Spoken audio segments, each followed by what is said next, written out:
और जो नहीं बोलता डेफिनेटली करता है। त्यामुळे या ठिकाणी जेव्हा अटल सेतूचं मी आज ज्या प्रकारे हे सगळं क्षेत्र बदलत आहे आणि हे जे काही सगळं आमचं एमएमआरचं क्षेत्र आहे, हे क्षेत्र एक प्रकारे आपलं ग्रोथ इंजिन आहे। एमएमआर क्षेत्राचा योग्य नियोजन करून आपल्याला या एमएमआरच्या क्षेत्रामध्ये $1 ट्रिलियन ची इकॉनॉमी उभी करायची आहे आणि म्हणून या सगळ्या क्षेत्राचा एकात्मिक विचार करून इथे योग्य प्रकारचा विकास झाला पाहिजे। या ठिकाणी मोठ्या प्रमाणात रोजगाराची निर्मिती झाली पाहिजे। इंडस्ट्री सोबत सर्व्हिसेसचं सेक्टर, हाय पेड जॉब्स हे कसे तयार होतील, आमच्या मुलांकरता जे आता शिक्षण घेत आहेत, शिक्षण घेतल्यानंतर त्यांच्या हाताला काम कसं देता येईल, या प्रत्येक गोष्टीचा विचार आपण या एमएमआर क्षेत्रामध्ये केलेला आहे। आणि म्हणून बंधू भगिनींनो, मी तुम्हाला हे सांगण्याकरता आलोय की या निवडणुकीमध्ये केवळ नगरपालिका म्हणून विचार करू नका, तर आपल्याला हे जे बृहत काम करायचं आहे, आपल्याला एकेका शहराचा विकास करायचा आहे, हे एमएमआर क्षेत्र एक व्हायब्रंट क्षेत्र म्हणून तयार करायचं आहे।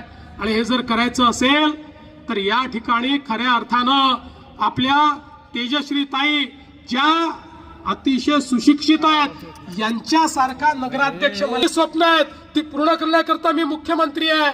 पण त्याच वेळी इथेही जर तेजश्री ताईंसारखा एक असा उमेदवार की ज्याला स्वप्न कशी पाहायची कळतात, ती पूर्ण कशी करायची ही समजतात, तशा पद्धतीचं त्या ठिकाणी ट्रेनिंग आहे, अशा पद्धतीचा जर नगराध्यक्ष मिळाला तर निश्चितपणे एक मोठं परिवर्तन आपण करू शकतो।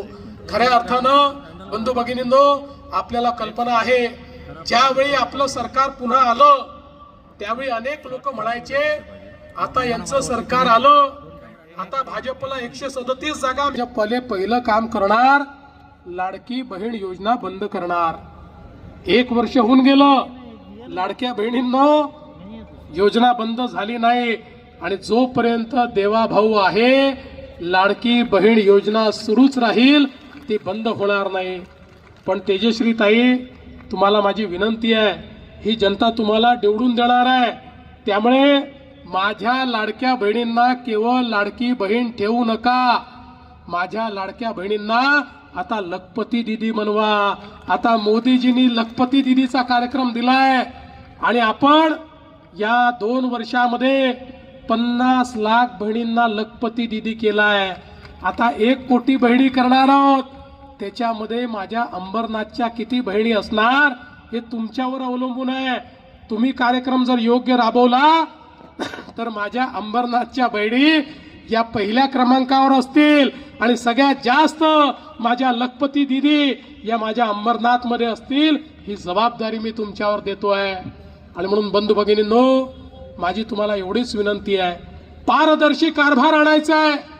या ठिकाणी कुठल्याही प्रकारची गुंडागर्दी नाही, कुठल्याही प्रकारचा अतिरेक नाही, तर एक प्रकारे पारदर्शीपणे काम करणारी अशा प्रकारची नगरपालिका ही आपल्याला तयार करायची आहे। आणि म्हणून मी तुम्हाला विनंती करण्याकरता आलो आहे की आपल्याला 20 तारखेला फार विचार करायचा नाही आहे। 20 तारखेला कमळाचं बटन आपल्याला दाबायचं आहे आणि केवळ नगराध्यक्ष पदाकरता नाही, तर नगरसेवक देखील आपले जे आहेत, नाहीतर नगराध्यक्ष निवडून आणायला नगरसेवक दिले नाही तर ताईला लोक कामच करू देणार नाहीत। त्यामुळे नगराध्यक्ष आणि नगरसेवक असे सगळे आपले निवडून आणायचे आहेत।